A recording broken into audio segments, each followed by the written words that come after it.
ក្មេងតូចប៉ុណ្ណឹងមកជើងលលួយបានដើរមិនកើតឈាមតាមតិចបាទអូខ្លួនប្រានគ្នាតំបៅពេញខ្លួនទាំងអស់អត់មានលុយទៅមើលពេទ្យ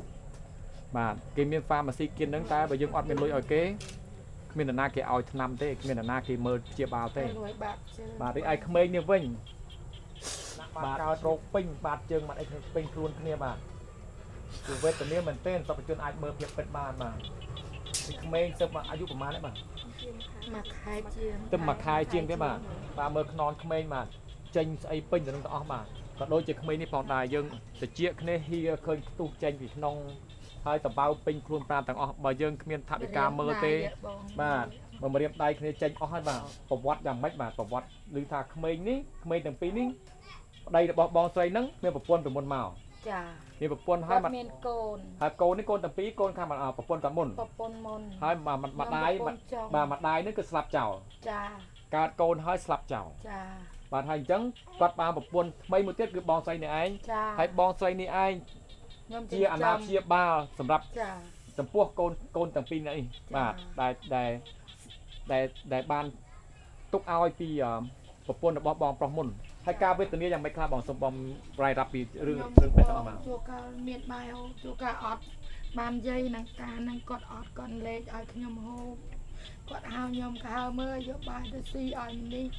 ខ្ញុំដួសបាយទៅមេឃលៀងខ្ញុំ3ទាំង2ចូលក្នុងដៃអត់នៅខ្ញុំយកកណាត់ប៉ារ៉ាតង់គេបើកឲ្យប្តីខ្ញុំនឹងអាវភ្លៀងនឹងខូបមកពីលើមុំក៏អត់ដេកទៀតពេលដល់ខ្ញុំឲ្យមីនេះដេកខ្ញុំឲ្យមីនេះណាត់ដាក់ខ្ញុំចាំខ្ញុំទៅលាខ្ញុំហៅប្តីខ្ញុំថាគាត់អត់ហ៊ានទេការងារនេះវា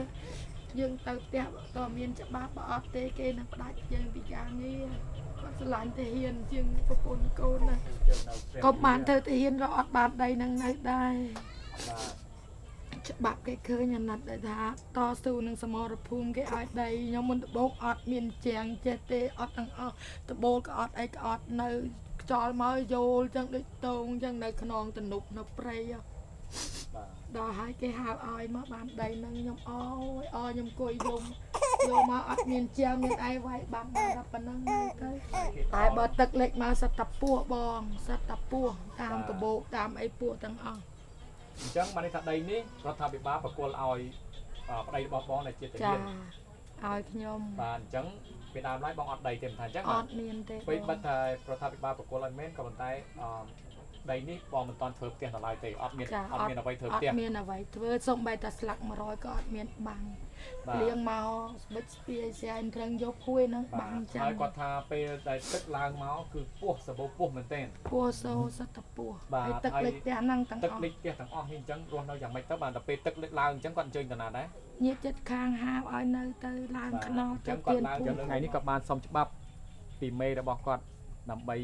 មកលេងសួរសុខទុក្ខប្រពន្ធកូនសួរបងថាពេលដែលបងមកដល់ផ្ទះហើយបងឃើញប្រពន្ធកូនបងវេទនាហើយកូនមានជំងឺហើយប្រពន្ធដើមនោះទើបស្លាប់ចោលឥឡូវទើបមានប្រពន្ធទី2នេះហើយឃើញកូនវេទនាអញ្ចឹងអត់មានលុយកាក់អីទៅមើលអញ្ចឹងបងមានអារម្មណ៍យ៉ាងម៉េចបងខ្ញុំវានិយាយវាមិនចាច់ដោយសារវាអត់ណាមួយខ្លួនខ្ញុំជាកងទ័ពខំប្រឹងការពារនៅតាមព្រំដែនដល់ពេលដកមកវិញឃើញប្រពន្ធអត់ប្តីស្រក់ទឹកភ្នែកមានស្នាញ់មួយដើម្បីត្រូវត្រីមករលូកដូរដើម្បីចំកូនខ្ញុំវាអស់សមត្ថភាពហើយបងបាទគិតអត់ចេញហើយតែយើងជាកងទ័ពតស៊ូដើម្បីប្រទេសជាតិបាទសុខចិត្តស្លាប់នៅលើសមរភូមិហើយចុះប្រាក់ខែដែលបងបានពីរដ្ឋាភិបាលហ្នឹងតើបងបានផ្ញើមកឲ្យប្រពន្ធកូនគ្រប់គ្រាន់ទេឬក៏បងដកខ្លះក្នុងការចាយរីរបស់បងតខ្ញុំមិនសូវអ្នកចាយទោះបីតែស្រាក៏ខ្ញុំមិនចេះហូបល្អណាស់បងបាទខ្ញុំចេះតែបរិយតែមុខទេបានលុយមកផ្ញើឲ្យប្រពន្ធអស់ហើយអត់មានទុកដាក់អីក្នុងខ្លួនទេបាទក៏ប៉ុន្តែទោះបីតែផ្ញើមកទាំងអស់ក៏ដោយដែរប៉ុន្តែថវិកានៅតែមានខ្វះខាតដោយសារទី1ប្រាក់ខែយើងមិនបានគ្រប់គ្រាន់បាទតិចបាទហើយម្យ៉ាងទៀតកូនយើងឈឺទាំងពីរ បាទហើយម្យ៉ាងទៀតយើងអត់ចម្រោកផង បាទ បាទព្រោះអីយើងក្រតាំងពីដើមមកមិនថាអញ្ចឹងហ្មង បាទ កាលពីយើងមិនតាន់បានចូលកងតបហ្នឹងយើងសំបីតែដីក៏យើងគ្មាននៅផង បាទ តែដោយសារតែយើងចូលកងតបហ្នឹងហើយទើបរដ្ឋាភិបាលហ្នឹងប្រគល់ដីជូនបងមួយប្លង់ បាទ បាទដើម្បីដោយសារតែបងបារៅកងតបហ្នឹងឯងបារៅប្រជាជាតិហ្នឹងឯង បាទ បាទអញ្ចឹងបានថាយើងខ្ញុំគាត់ថារួមចំណែកបាទរួមចំណែកតែជាជនជាតិខ្មែរដូចគ្នា